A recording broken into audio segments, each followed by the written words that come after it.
Yes, sir, you please, you wanted to start. Yes, this morning and this afternoon, I want to ask you 3 or 4 things to clarify to me. And for a long time, these questions you were... have to speak a little louder, sir. For a long time, these questions were in mind. And very often I thought of you, to meet you and discuss these things, not in a place like this, but privately between you and me. But it was not possible to get this opportunity. And now, ultimately, I am grateful to Mr. Narayan for arranging this. There is, I think we continued yesterday about something. I think you were telling at the last thing is, I think it's about greed. And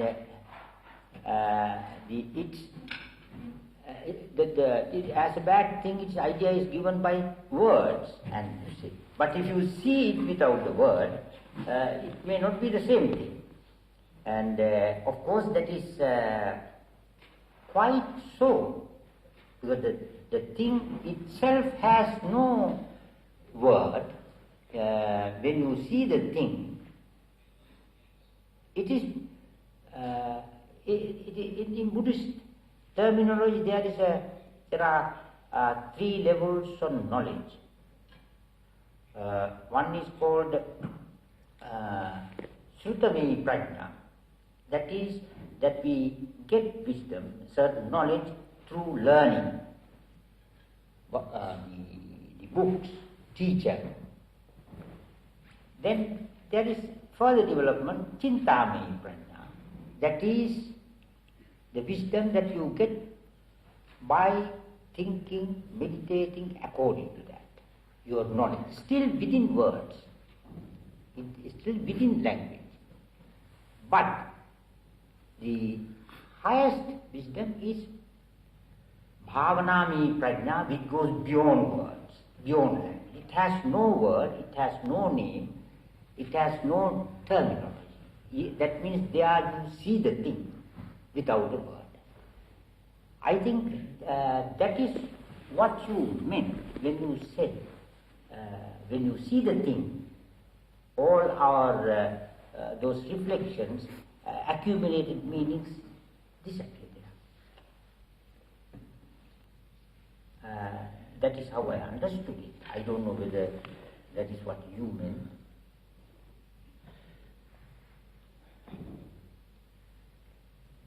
Perhaps we will go into it, sir.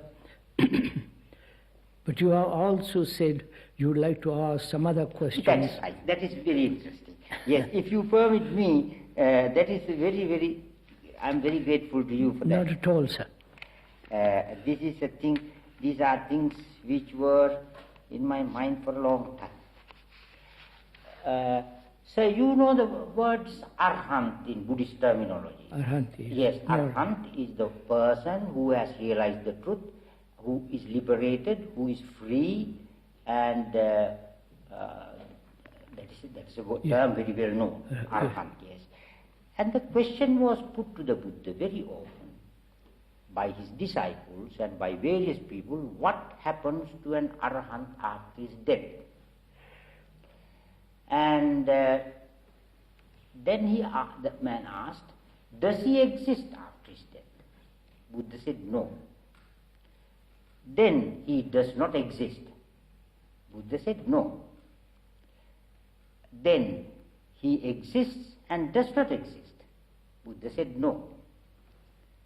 Then he does not exist, nor not exist.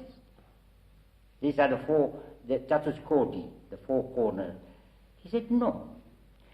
None of those terms, exist or does not exist, is or is not, can be applied to that state. All those terms, relative, dualistic terms, are used only within our knowledge, within our the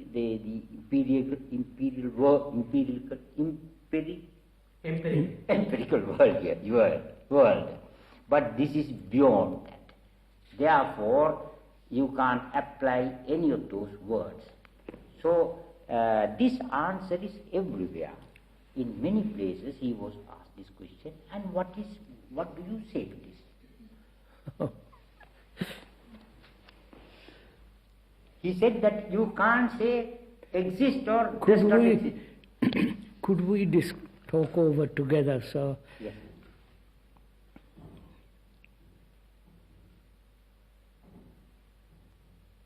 What is living and what is dying?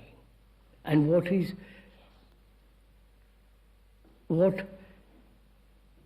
the state of the mind that is dead or in the process of dying? Would that could that, my putting it that way, would it help to answer the question? I don't know. You see, Arahant, after all, Arahat, is known, I believe, also in Indian thought. Yes. Yes. Hindu thought. Because not that I've read any books, but I've discussed. Yeah, of course, you are in the usage. Yes. Human beings right throughout the world, as far as one can make out, are always inquiring or believing into what is death. Is there life after death? Is there a continuity? And if there is no continuity, what's the point of living at all? Life is such a dreadful affair anyhow, with a lot of trouble, anxiety, fears, and so on and so on. If there is no reward for living properly or correctly, what's the point of being good, kind, noble, etc.? Could we approach your question from that point of view?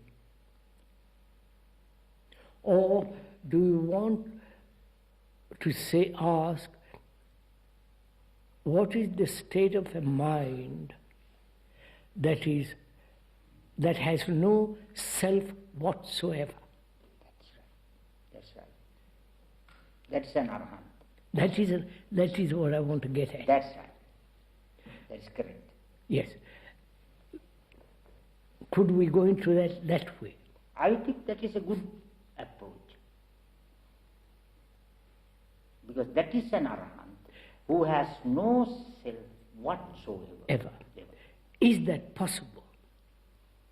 We're inquiring. Yes. I'm not saying it is or it's not. Yes, we're inquiring, yes. Proceeding through exploration and finding out, not believing or not believing. Yes.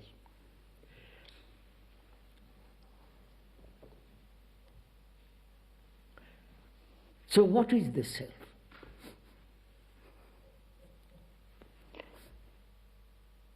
The form, the name, the form? No.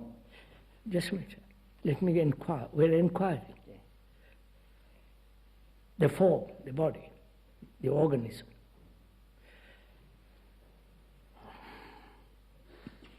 The name. The name identifies itself with the body.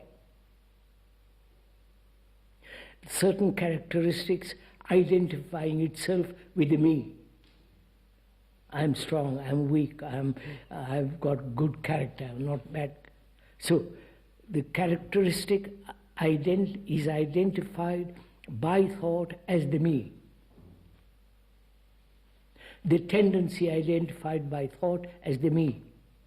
The experiences, the accumulated knowledge as identified by thought as the me. And the me is that which I possess.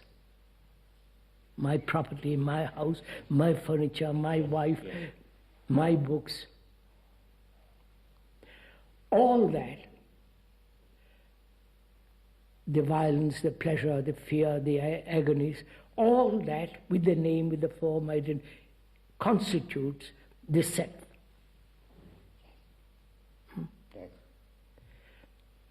So, what is the root of the self?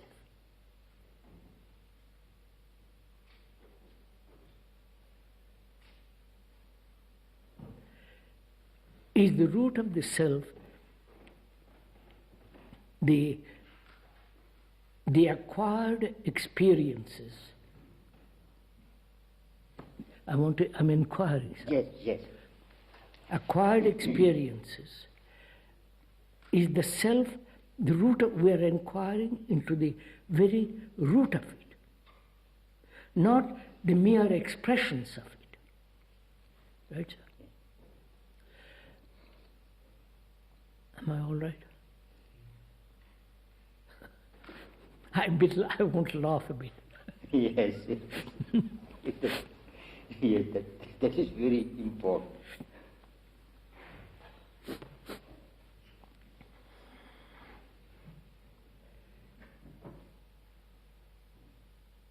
So, the whole process of identification,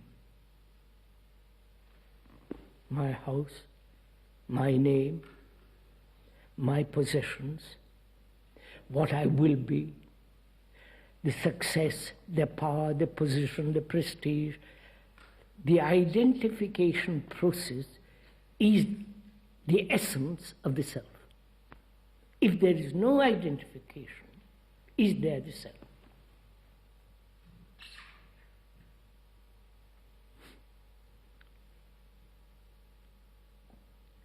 You understand, sir? Yes, sir, I follow.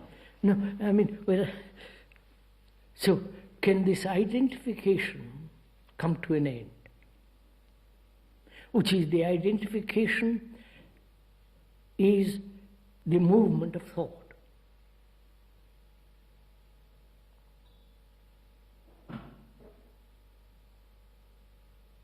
If thought didn't say, that's my furniture, identifying itself with that, because it gives it pleasure, position, security, all that. So, the essence, the root of the self is the movement of thought.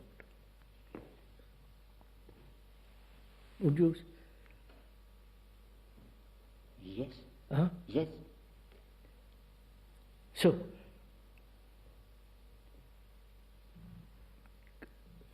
death is the ending of that movement. Or is death a continuity of that movement into next life? You understand? Fully. Quite. Arhat or the Arhat or the liberated man, why should he wait till the end? Till he reaches that which is called death. So when we realize thought, the very root of the self is the movement of thought in time, in distance, from here to there, and all the conflicts, miseries, confusions created by thought. Right, sir? Yes. Is the self. So when thought comes to an end, that is a form of death while living. Yes. Right? Yes. Now, can thought come to an end?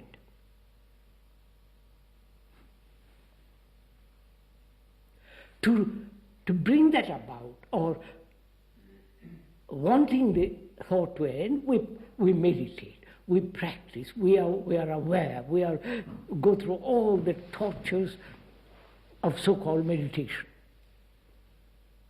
Right, sir? Would you agree there? Popularly. Popular religion.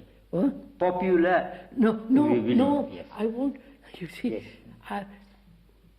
I want, please, sir, if I may point out, the ordinary man is not interested in all this, right?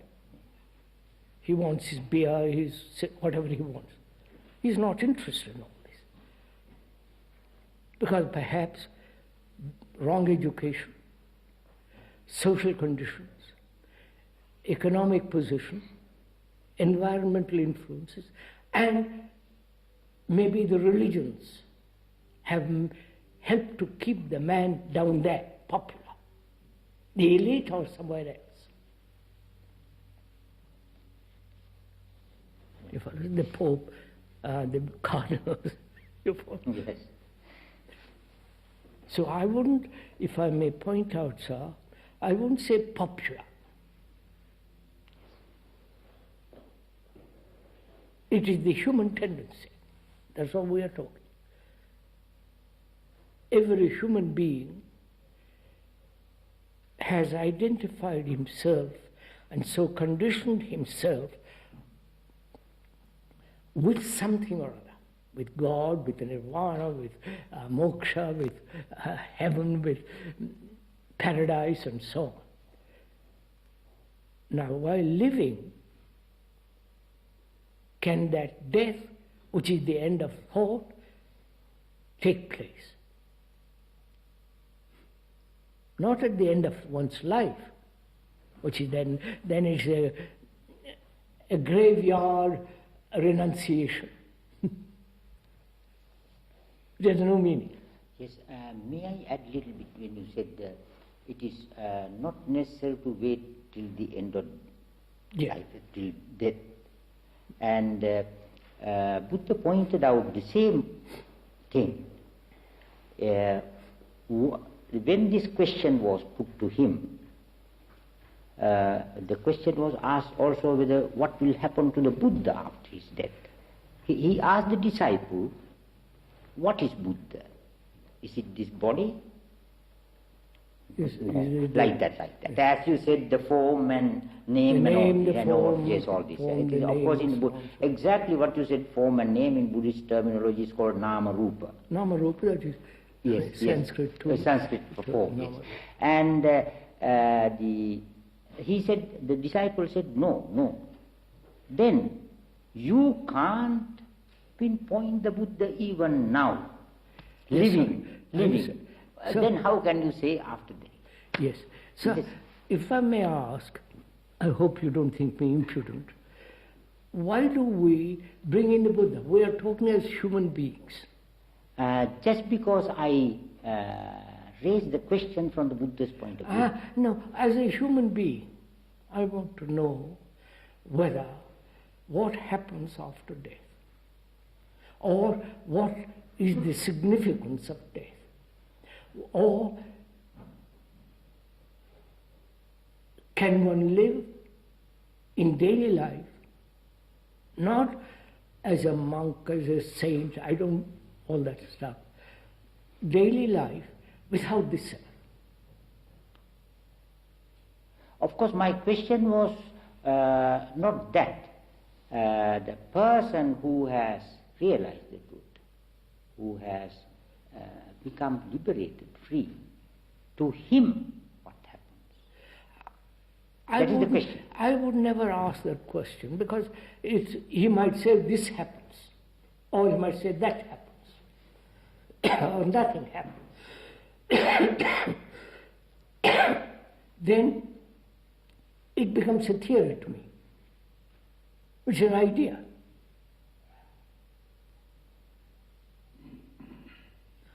I wanted from you a little more than that. You want from me? Yes. Not a theory. No, if you want it from this person who is talking, you have to inquire as he's inquiring. And therefore he asks, is it possible to live in daily life, not at the end of one's existence, a daily life without this identification process which brings about the structure and the nature of the self, which is the result of thought. Can that thought, can the movement of thought end while I'm living? That is the question, rather than what happens when I die. The me is merely a movement of thought. Thought itself is very limited. Right? Yeah. Is a piece in a vast movement. It's a small piece, broken up. Right? So, as long as thought, limited, a broken up thing, a fragment, whatever it creates will be still limited, broken up, fragmentary. Right? So, can a human being, you or I or any of us, can we live without the movement of thought, which is the essence of the self?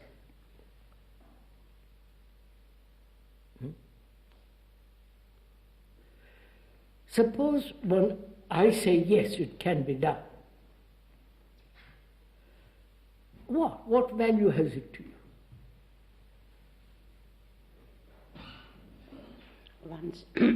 Once that identification is really broken, Huh? once that identification of thought and me is really broken. Is really? Broken. Broken. Then no, not broken. End. end, that's what I mean, ended. When you break something, it can continue. But it's an ending. Not it can never come back in the same way again. No. It is an irrevocable ending. what I'm saying is, suppose the speaker, this person says, yes, it is possible. I know it is possible. Then what? What value has it to you? That is what personally I hope we can discuss. I'm coming to that. What value is that to you? Either you accept it, or you say, don't be silly, and walk away. It's not possible, and you leave it. But if you want to inquire and say, look, is it possible? Let's find out. Let us find out not as an idea, but as an actuality in daily life. Right? Yes. Right. Somebody join. Dr. Rahula, we have been talking in this context the value of Buddhist meditation or meditation, preparation, practice, mindfulness. What is the value of all those things that is mentioned in the Buddhist literature, which is practiced or which is very important thing in relation to the ending of thought?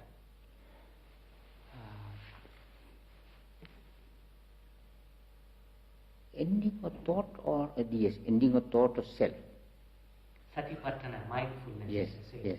Satipatthana, mindfulness, or rather presence of awareness. Yes. That is awareness, yes. Presence of mindfulness. Yes, Satipatthana has many aspects, not only one, but the most important thing is the mindfulness, awareness in everything.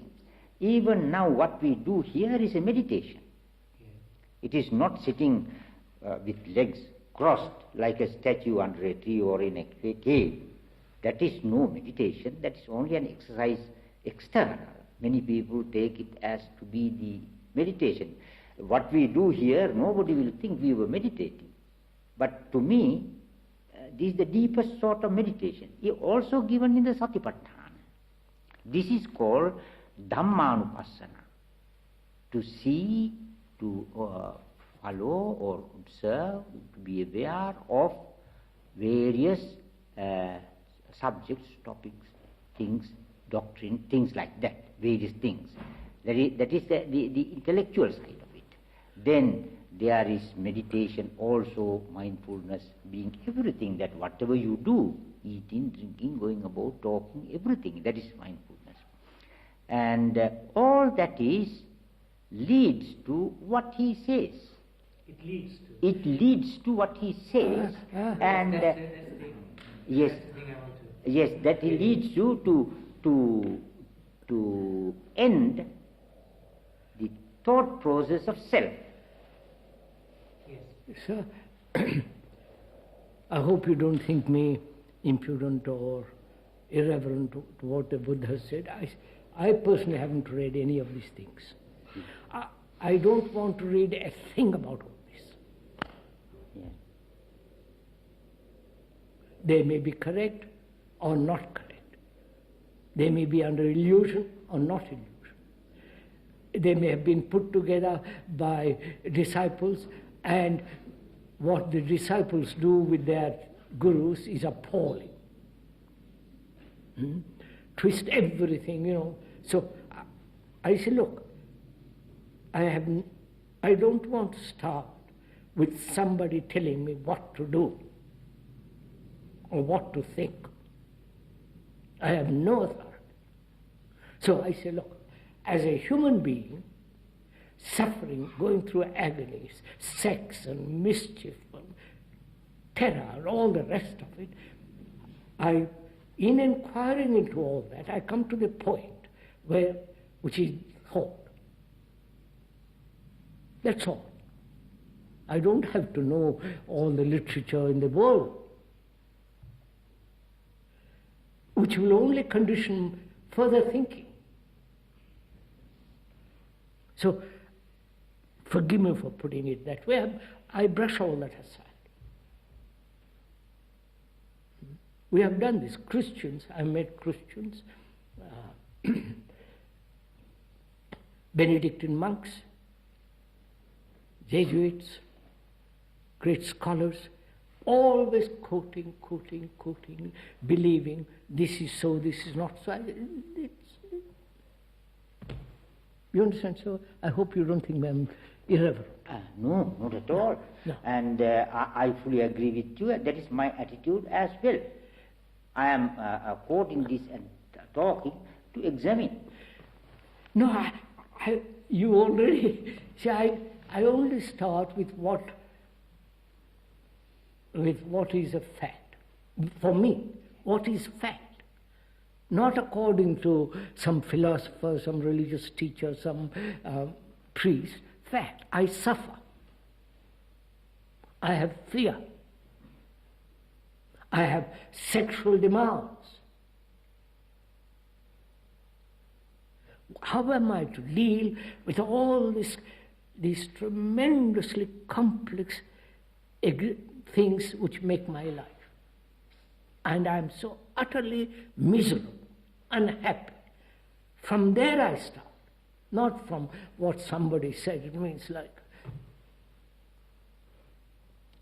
you follow, sir?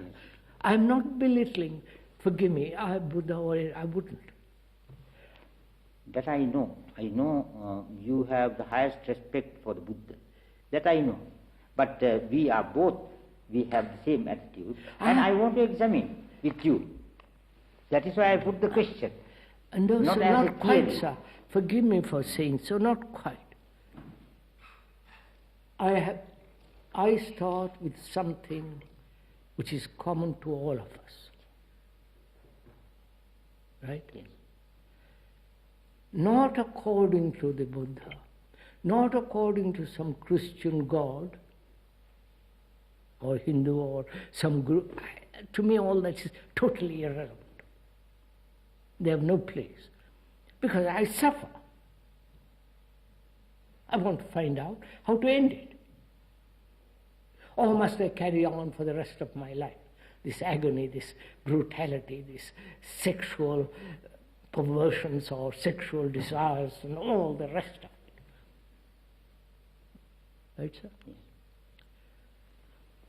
So, I say the root of all this, confusion, uncertainty, insecurity,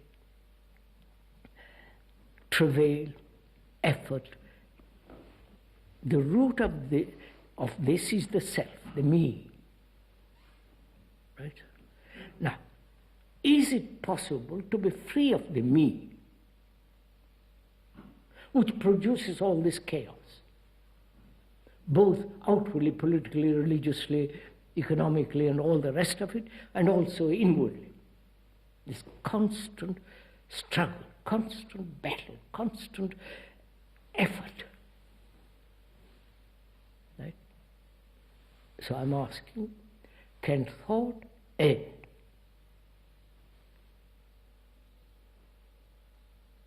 So thought has no future. That which ends then has a totally different beginning. Not the beginning of the me, ending and picking up again later.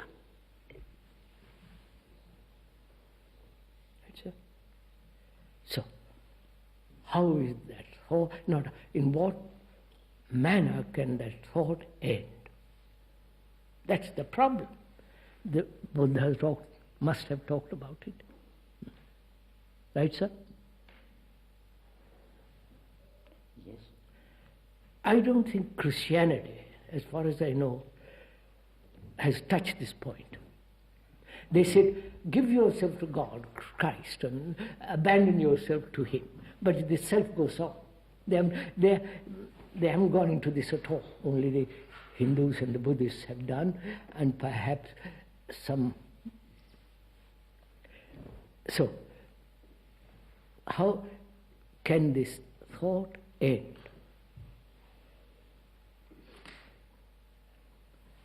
Then the priest comes along and says, yes, it can end. Only identify yourself with Christ, with the Buddha. You follow?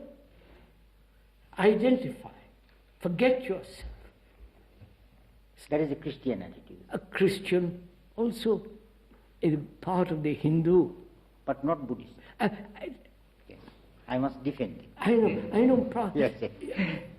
Yes, sir. I believe a great deal of Buddhist thought also has degenerated to this. Yes. That is, of course. That is certain schools of thought. But I mean to say, according to Buddha's teaching.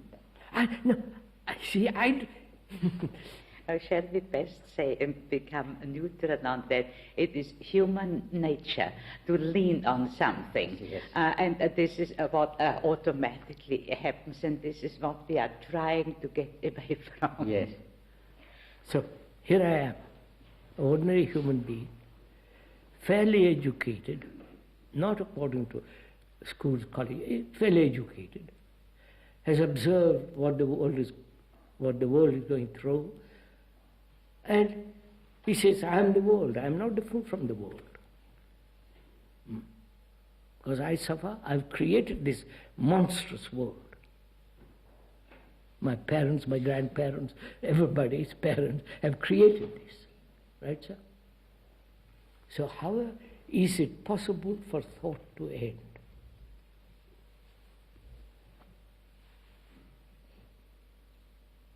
Some people say yes, which is to meditate, control, No. suppress.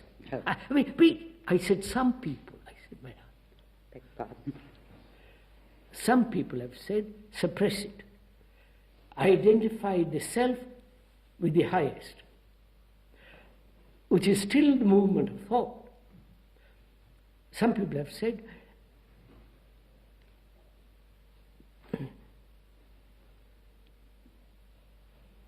burn out all the senses. Right, sir? They have done it. Fast, do everything for this thing.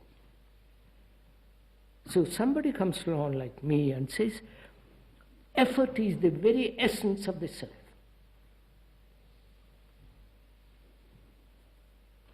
Right? Do we understand that? Or has it become an idea and we carry that idea out? You understand what I'm saying? I don't know if I'm making myself clear. That is, if you say effort is the very essence of self. What? Effort is the very essence of self. Is there again preparation? What? A preparation. Eh? A preparation. Ah. A initial training No. to come to that situation. Or does one come to it effortlessly? If I have understood you, and please correct me if not, you mean that the very effort that I make to come to it, that in itself is already contributing to my delusion. To the maker of the effort, yes. who is going to who has already identified with something greater and is making effort to reach it. It's still the movement of thought. And it's still a bargaining. If I do this or give this up, then I will get that. So, how do you, if I may ask, listen? How do you listen? Listen. He says, a person like me says, effort of any kind only strengthens the self. Now, how do you receive that statement? I'm entirely... No, not agreement or disagreement. How do you listen to it?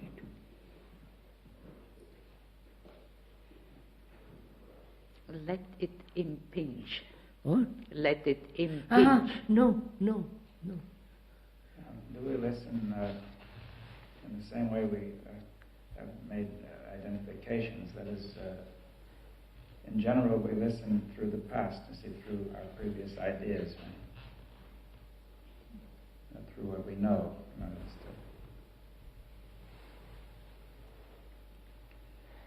It must be. But is that right? If one can open up and just listen. No. Can't one? When you eat, you are eating because you are hungry. The stomach receives the food. There is no idea of receiving the food. So, can you listen without the idea of receiving?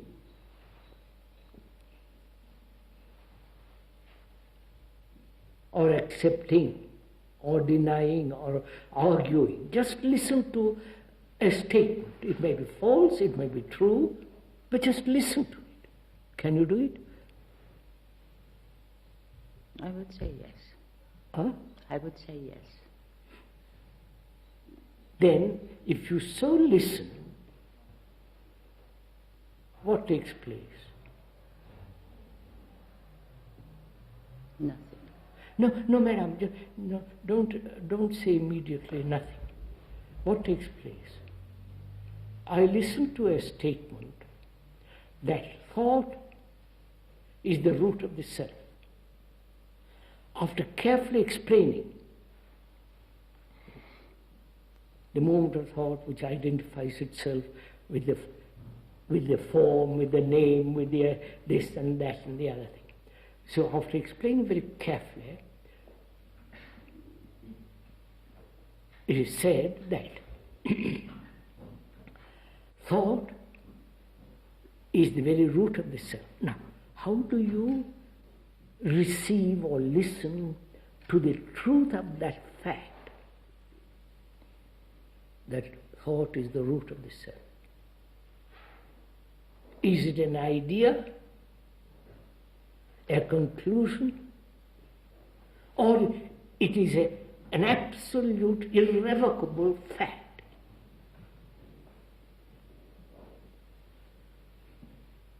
If you ask me, it is a fact. I listen to it, receive it. I see it. No, are you listening as a Buddhist? Forgive me for putting it. I don't know.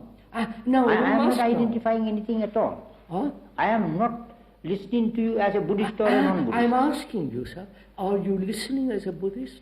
Just a minute. Are you listening as a person who has read a great deal about the Buddha and what the Buddha has said? And so comparing, just a minute. And so you have gone away from listening. Right? So are you listening to, I'm not being personal, so forgive me. Yes, certainly not. Are you Oh, listening? you can be quite free with me. I won't misunderstand you, and you won't misunderstand me. I have no fear about it. I don't mind your misunderstanding me at all. I can correct it. Yes. Are you listening to the idea, to the words, and the implications of the words?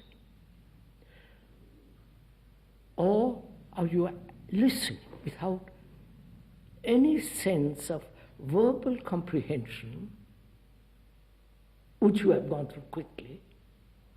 And see, yes, I see the absolute truth of that.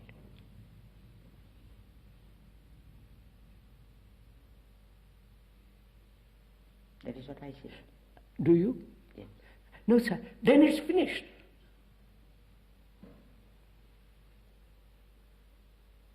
It's like seeing something tremendously dangerous, it's over. You don't touch it.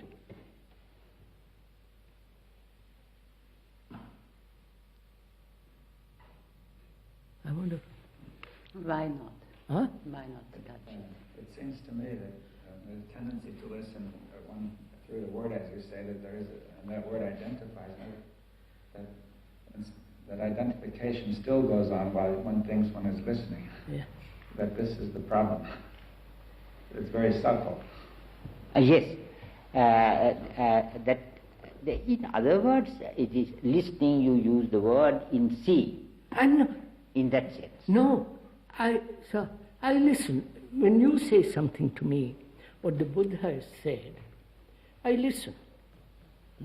I say you're just quoting from what the Buddha has said, but he's not saying something I want to know. He's telling me about the Buddha, but I want to know what you think, not what Buddha thought. Because then we establish a relationship between you and me, and not between you, Buddha, and me. I wonder if you see.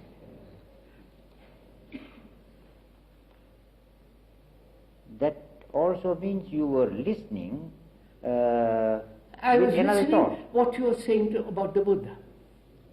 I just listen. I don't know. You're quoting, and probably what you're quoting was perfectly.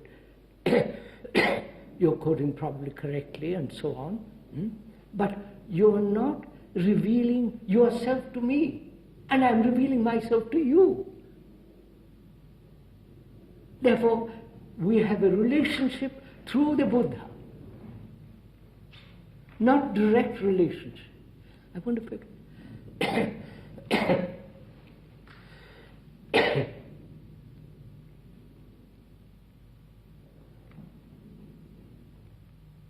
I love my dog, and you like that dog too.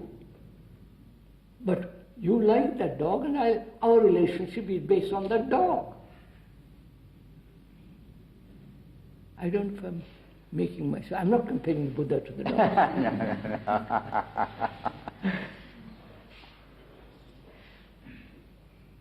May I try to say what you are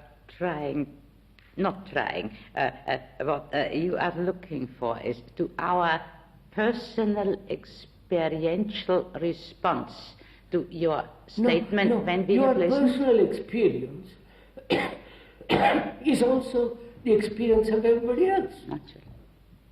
It's not personal. Though it is individually rendered, because... and it is not even... If you and I suffer, it's suffering. Not my suffering and your suffering. But when I identify myself when there is identification with suffering, then it's my suffering. And then I would say, but I must be free of it. But as human beings in the world, we suffer. We are going off somewhere else. It seems to me this question of identification is the main one that is very subtle, and in spite of all that you have said, identification still goes on. Of course. So it seems to be built into us. Well, this was really the question, whether that identification can be ended, if I understood rightly. But see, we say identification prevented listening freely, right, openly, because one listens through the identification. What does identification mean? Why do human beings identify themselves with something? My car, my house, my wife, my children, my country, my God, you follow? Why? To be something, perhaps? Go ahead, let's inquire why. Not only identify with outward things, but also inwardly identify with my experience. Identify with experience, and this is my experience. Why do the human beings go through this all the time? At one stage you said, see, we identify with our sensations, for example, our senses, and this seems very powerful. But what would it be not to identify with our sensations? Yes. So when one listens, am I listening to identify myself with that fact about which he is talking, or there is no identification at all, and therefore I am capable of listening with a totally different ear?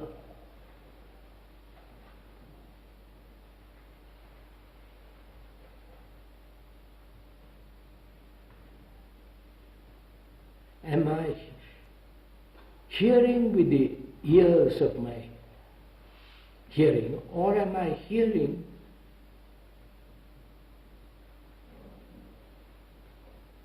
with total attention? You understand? Am I listening with total attention?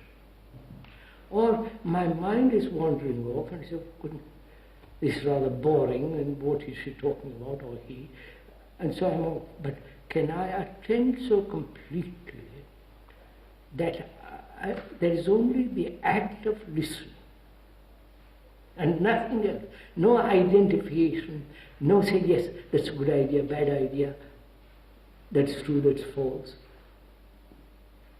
which is all process of identification. But without any of that, any of those movements, can I listen?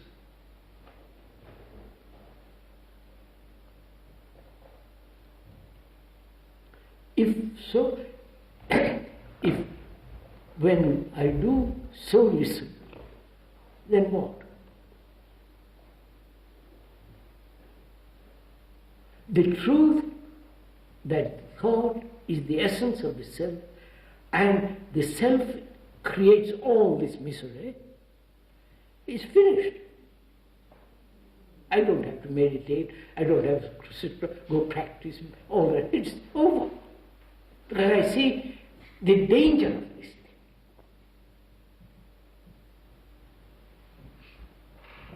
So can we listen so completely that there is the absence of the self?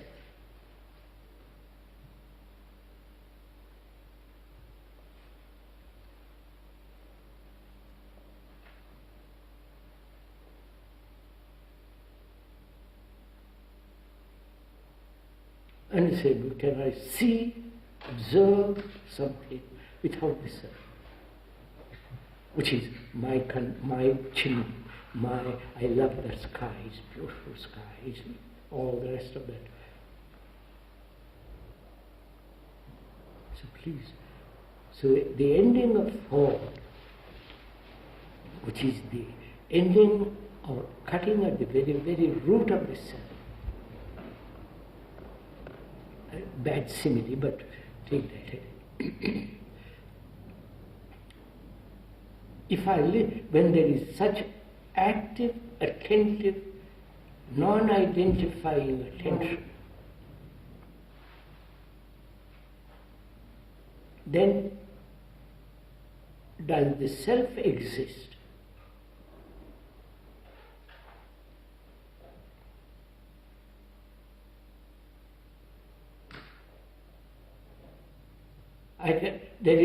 I need a shoe. Why should there be an identification in getting a shoe?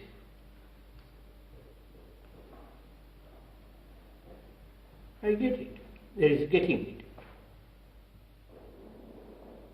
So, the active listening implies listening to the senses.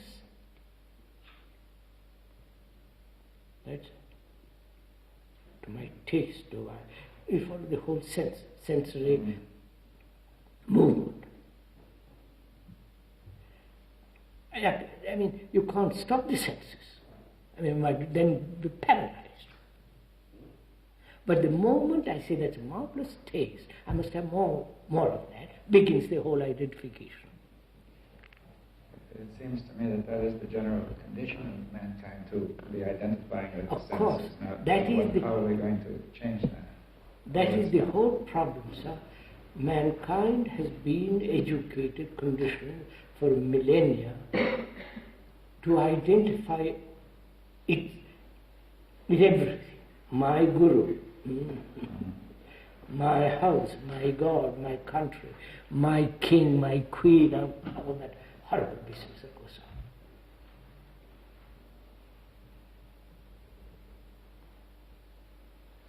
on. See, with each one of those, there's a sensation.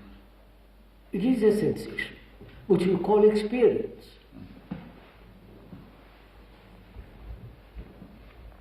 So we have sorry,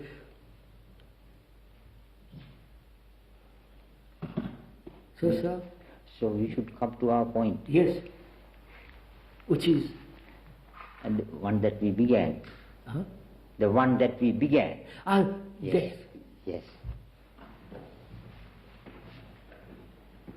When the self ends,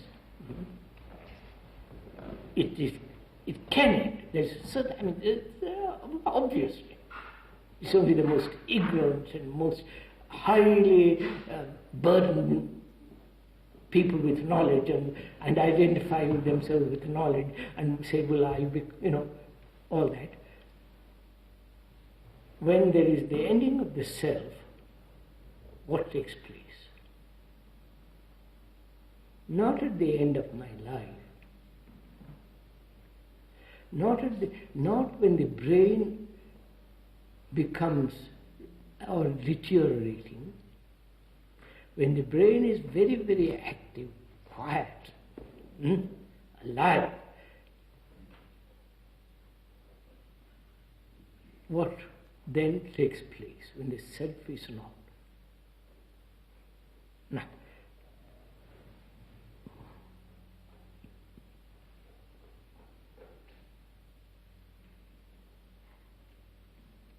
How can you find out, sir? Say X has ended the self completely, not picks it up another in the future, another day, but ends it completely. He says yes. There is a totally different activity which is not the self. What good is that to me? Or to any of us? He says yes. It can end. It's a different world altogether, different dimension, not sensory dimension, not intellectually projected dimension, something totally different. Yes. I said, he must be either a cuckoo, a charlatan, or a hypocrite. It doesn't matter, but I want to find out. Not because he says so, but I want to find out. Can I, as a human being, living in this tremendously ugly, brutal, violent world, economically, socially, morally, all the rest of it, live without this? I want to find out. And I want to find out not as an idea. I want to do it. It's my passion.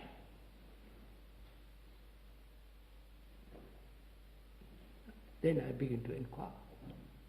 Why is there identification with the form, with the name?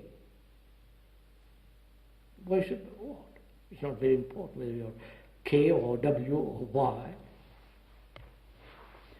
So you examine this very, very, very carefully, not to identify with yourself, identify with sensation, with ideas, with country, with experience.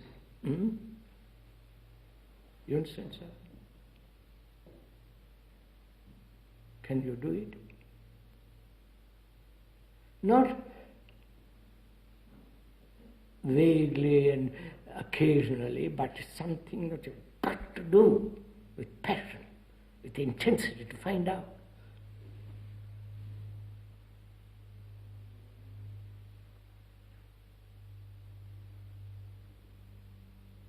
That means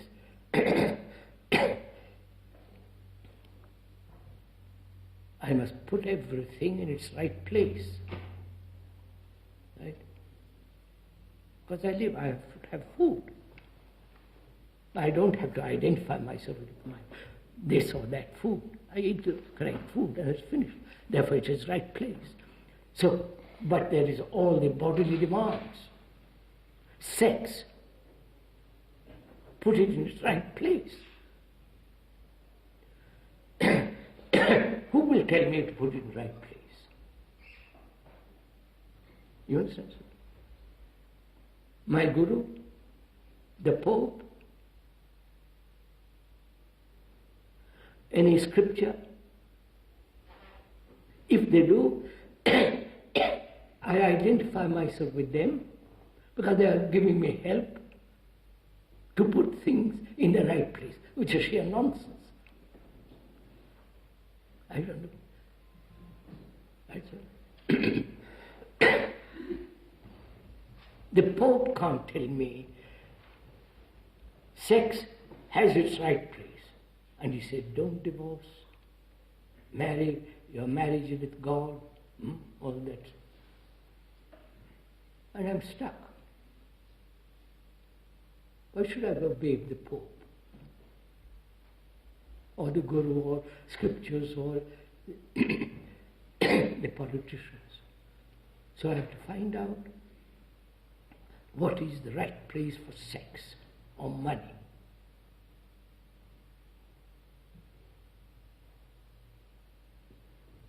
Right, sir? What's the right place?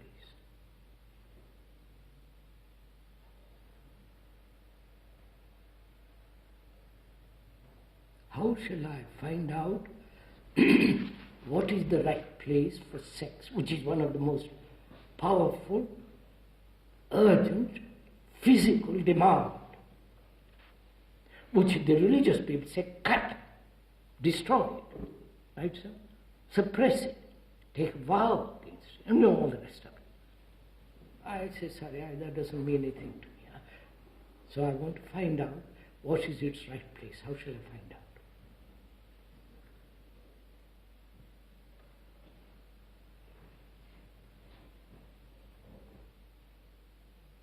I've got the key to it, right?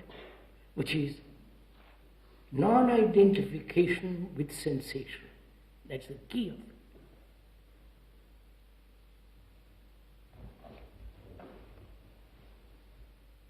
Right, sir?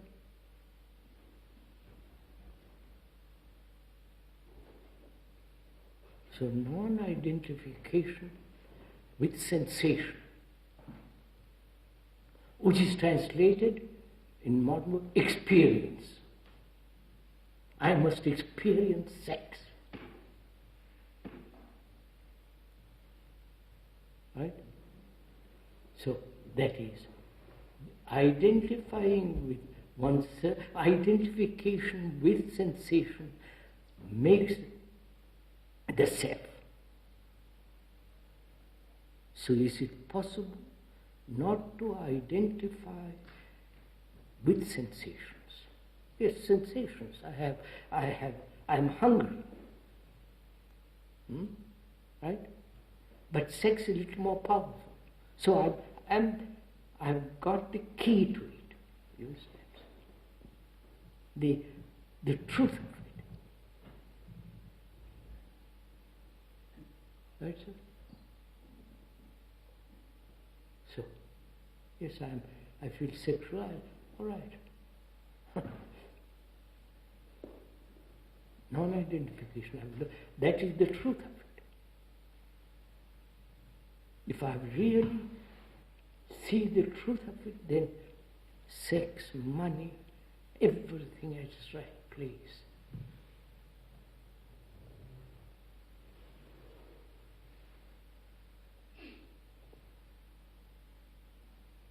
In other words, may I say that you mean to say you can see, or you must see, or you see without self? No. Identification is self. No, I said not to I've got the key that there is the truth that identification with sensation, with this, with that, builds the structure of the self. Right? Yeah. Is that an absolute, irrevocable, passionate, lasting truth? Or is it just an idea which I've accepted? Yes, that's true. And I can change that idea tomorrow. But this thing is irrevocable.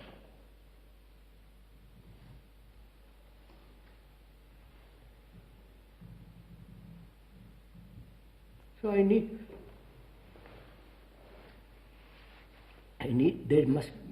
one must have money. Money gives me, there's freedom. Money gives you what to do, whatever you like. Freedom. Sex, if you want it. Money gives you sense of traveling, power, position, all the rest of it. So, non-identification with money.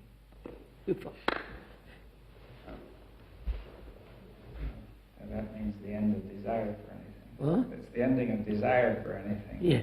No, at the end, desire has very little meaning. Very little meaning.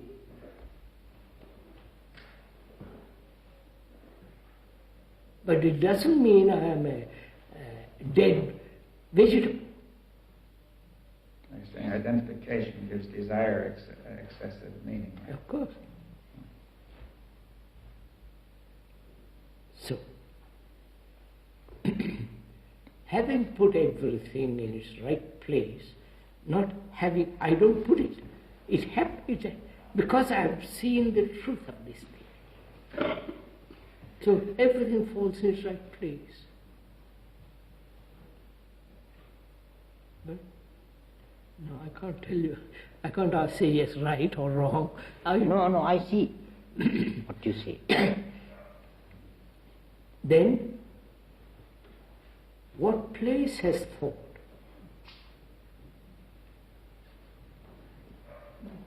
You understand? Yes. What place has thought?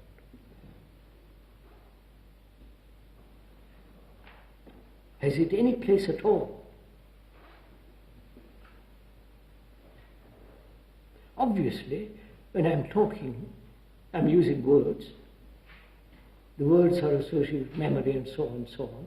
So there is thinking there. Not with me, there is very little thinking as I'm talking. Let's go into that. So thought has a place. Right? When I have to catch a train, thought has. When I go to the dentist, when I go to do something, thought has its place. And it has no place psychologically when there is identifying process taking place. Right? I wonder. Are you implying that because there is no thought, the identification or the identifying process has lost its strength? No, not lost its strength. Or it doesn't happen at all? No. We said just now that thought has put this, that having the key or perceiving,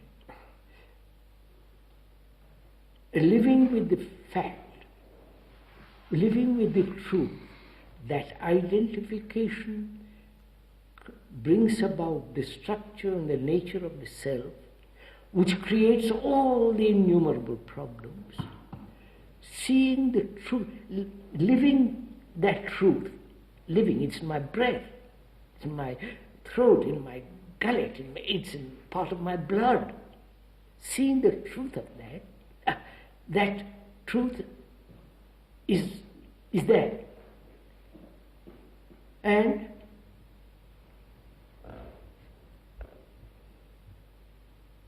so thought has its right place. I put money, sex, not I. You're implying that... No, I think... It falls into its place. Yes. Huh? No, sir, I want to go further in this. Go on.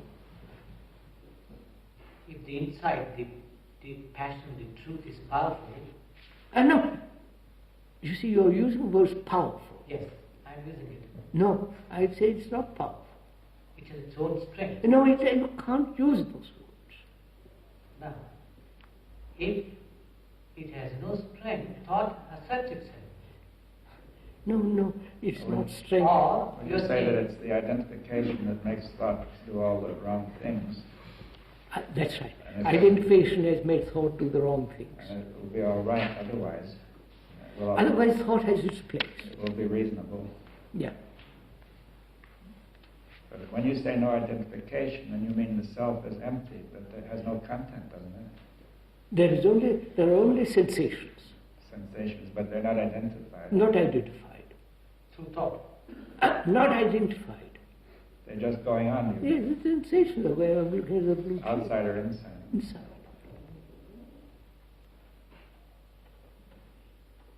And you're also implying there is no slipping back.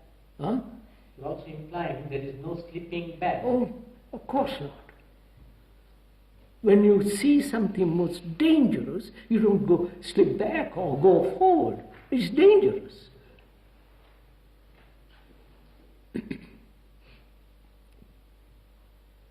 So then, is that death? That's what the question began. Yes, that's right, yes. Is that death?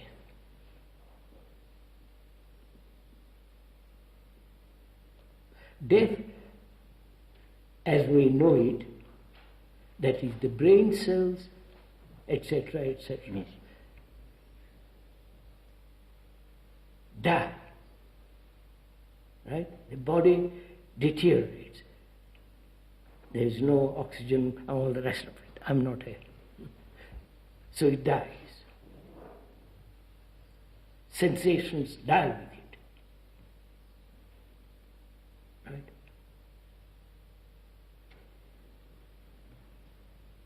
Right? Now, where am I? I don't know. Sensations, you say, die with the body. With the body, yes. So there's no sensation. No sensation. Because, right? Yes. Now, is there a living with the sensation fully awakened? They're awakened. They're alive. But the non-identifying with sensation deprives,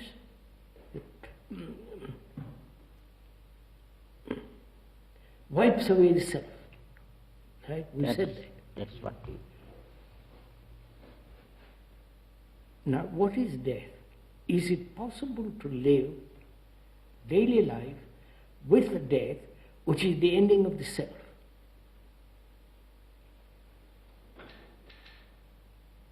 Isn't it? Yes. I don't know. Huh? Yes, I'm not going to... Go on, somebody talk for a little while. Let me get... I'm too... No, I follow it. Yes. Would you say there is a great deal of talk about insight meditation, vipassana? Is insight a thing which endures and doesn't slip back? Is insight that quality? Exactly. Now what he is telling now is the insight meditation. Yes. What he is telling now is the insight meditation. No, I'm asking, does insight endure without reference to time? Don't use the word endure, last. Or insight is a momentary Yes, process. the moment you have an insight, it's finished. Finished. Yes. Once you see it, finished. I have an insight into the whole nature of the self. I have an insight. Exactly that is what he says. It's complete. It is, in itself it is complete. And there is no coming back. No coming back. No coming back. Otherwise You have... it's not insight. Of No, course. it is, you have seen it and you know it and there is no slipping back, no coming back. Who has seen it? That is There's very only because no, no, words yes. become always into trouble. No, this is only the language. There is no seer apart from seeing. There's no seer apart No, from no, seeing. no. Would you say that the insight transforms the person? And That's what we were discussing the other day. The insight transforms not only the state of the mind, but the brain cells itself undergo a change. Absolutely. therefore, the brain cells being in a different state behave differently. Differently, It is that's not right. necessary to That's see right. the The insight. whole system changes with that. Be careful, sir, don't. Either it is so or it is not so. So I'm left with this now. I'm left with the question of what is death. Is the ending of the self death?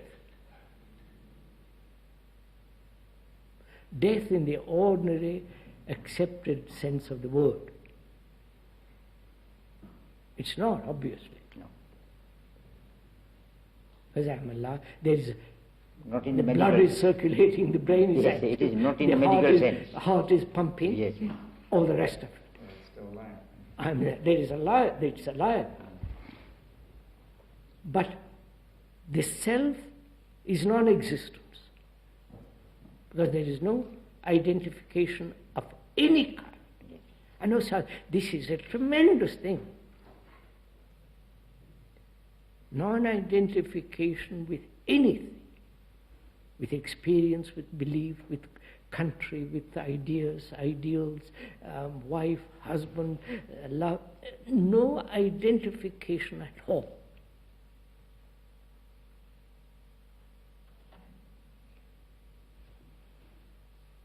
Is that death?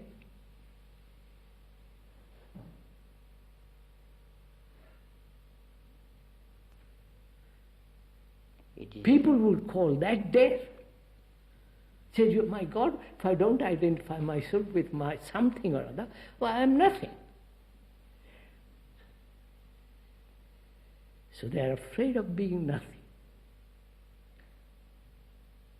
Then identify. But nothingness is, which is not a thing. You understand? Not a thing. Therefore, it's quite a different state of mind. Now, that is death. While there is living sensations, the heart beating, blood circulating, breathing, the brain active, undamaged. No, this is undamaged. Our brains are damaged. Well, can this damage be healed now? Huh? Is it possible to heal the damage? Inside, that's what I want to get at.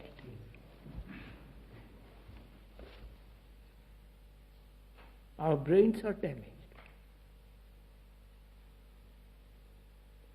For thousands of years, we have been hurt, psychologically, inwardly. And that hurt is part of our brain cells, remembered hurts. The propaganda for 2,000 years that I'm a Christian, that I believe in Jesus Christ, which is a hurt. Or I'm a Buddhist, I'm a follower, it's a hurt. So our brains are damaged.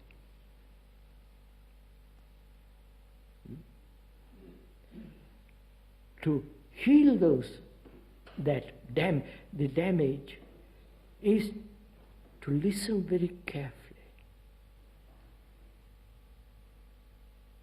To listen. And in the listening, to have an insight to what is being said. And therefore there is immediately a change in the brain cell.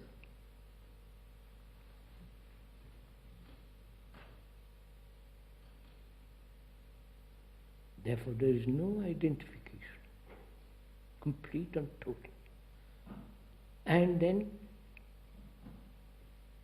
is that love? You see, I have questioned this, sir. Does there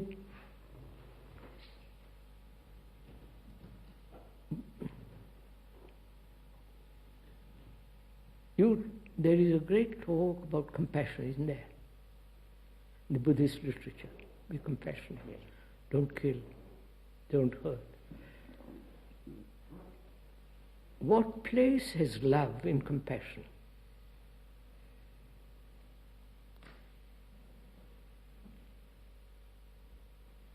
To love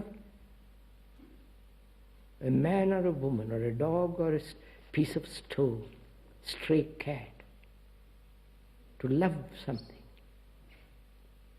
the clouds, the trees, what place has, or the nature, any love, a house put together by architects, a beautiful thing, the bricks, to love it, which is non-identifying with the bricks, with the house.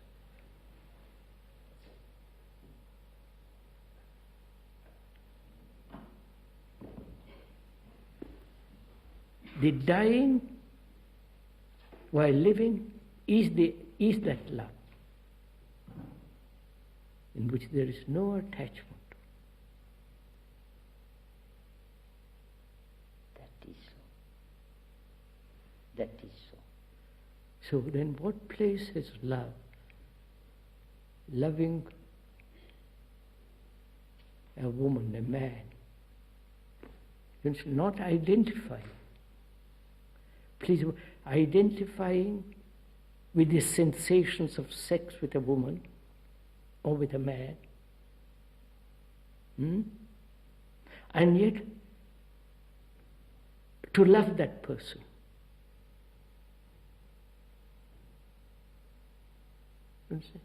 If, when there is that love is not the woman whom I love.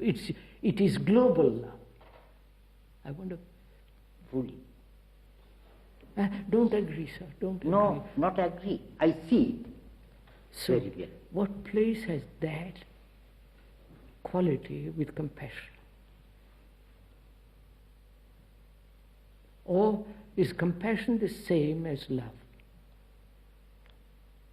No.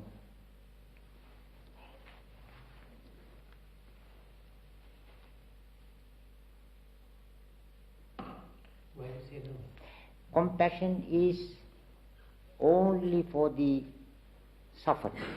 Only for the suffering. Suffering.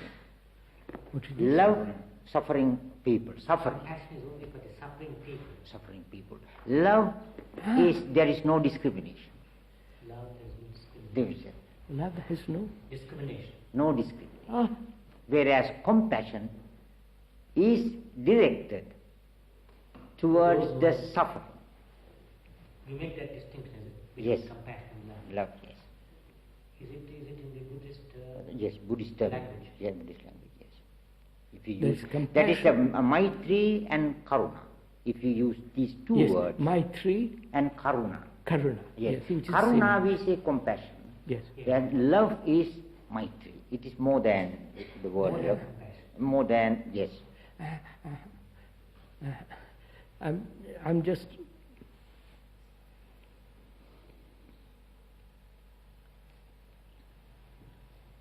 So, do I live? Do you? Not you, sir. I'm not his person. Yes. Does one love without identification, which implies no self, no attachment? That is the true love. No. I'm asking you, as a human being, not as a Buddhist, not as a human being, without identification with your senses and so on and so on. Do you love a woman or a man or a child or the sky or the stone or the stray dog without identifying?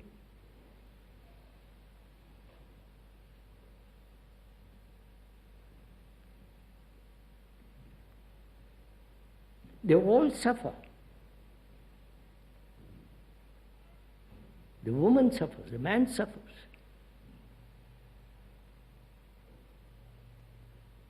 The dog has a terrible life. A stray dog, chased by everybody, kicked by everybody.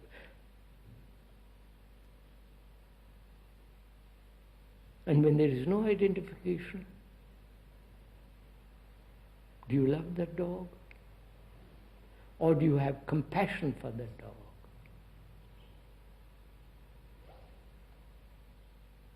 Is compassion an idea? And I must have compassion for the suffering, for the poor, for the besotted, for the demented. I still think that the question is there love without for somebody who is not suffering? See, what would that mean? What? Suppose there is somebody who is not suffering. So, you know, That's why I'm not. Suppose somebody is frightfully happy because he writes good books or thrillers and gets a lot of money. He says, "Jolly good life." I didn't mean that exactly. But say you could say that he was suffering underneath. That's what I'm questioning. You Yeah. see, sir? But would there be love? Would there be love if there were no suffering? If if this mankind were to be free of it. Would there be love without suffering? Yeah. Or are you saying human being must go through suffering to have love? Well, not necessarily. You see, when you put it that way, that implies, doesn't it? Well, one view is to say, one idea, you could say one point that there could be love whether there's suffering or not. And the other is compassion, the way Buddhists use it, is that it is only for suffering. Yes, I want to. That's Yeah, I mean, it's not quite clear. Yeah. I That's didn't quite feel that karuna, compassion, is only for those who are in suffering. I think it is a wider quality. No, this way. There are 4 qualities called Brahma Vihara. Yes. These supreme qualities. Yes. Maitri, Karuna, Mudita, Upeksha. Yes. Maitri embraces both suffering and not suffering, as you said. Karuna embraces only the suffering. Mudita is directed towards the happy people. You identify with the happiness of that.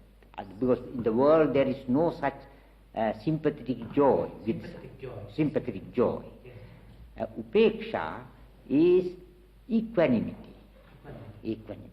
These 4 qualities are called the Brahma Viharas. That is the supreme divine qualities. And there is that clarification.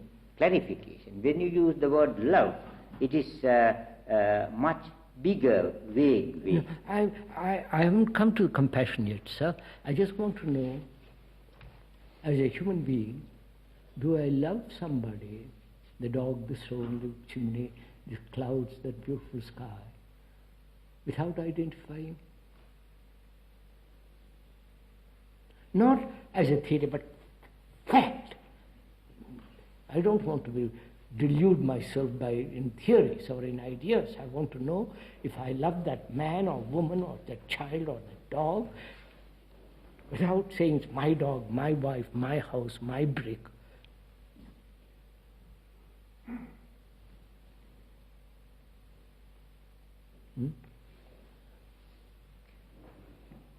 Actually, not abstraction, yes. If the identification with I is gone, as long as I feel I feel self, I cannot do it. No, madam, I said the truth is the identification breeds the self, which causes all the trouble, misery. And if that is I said that. I was absolute, irrevocable reality. It's in my blood. I can't get rid of my blood. It's there. Then I cannot help but loving. No. Oh. You're all too quick. You beg pardon. I cannot help loving. Do you? If you see it. Huh? If you see the truth. No.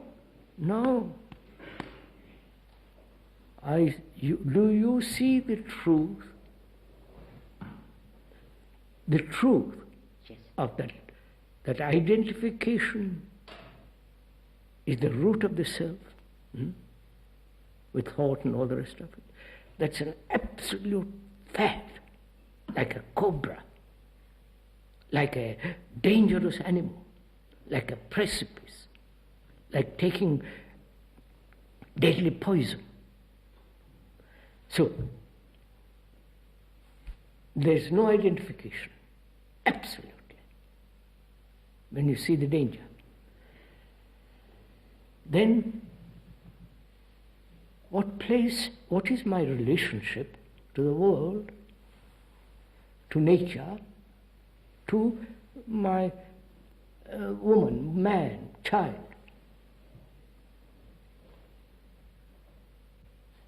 When there is no identification, is there indifference? Callousness? Brutality? Say, I don't identify. Put up your nose in the air. Huh? That attitude will be very selfish. And it is. Yes, No, yes. not selfish. Is this what's going to happen? No. And no, sir, you can't. Why not? It will happen if it is intellectual. It's a verb. It is not true. An ideal. As an ideal, yes. That's what I said. You have not seen that. No, not. I'm asking, sir, is this non-identification an ideal, a belief, an idea which I'm going to live with? And therefore, my relationship to the dog, to the wife, to the husband, to the girl, or whatever it is, it becomes very superficial, casual. It's only when the truth that identification is absolutely cut out in my life, in one's life, there is no callousness then. Because that is real. We haven't solved the question yet of death. It's 1:05, and we have to stop for lunch. And in the afternoon, I have some more questions. Good, sir. And with a list of things. Let's go through them. Yes, and these are working in my mind for a long time. Let's and do I it. want to discuss with you. Today is one session only we have. This afternoon. This afternoon. At 4. At 4.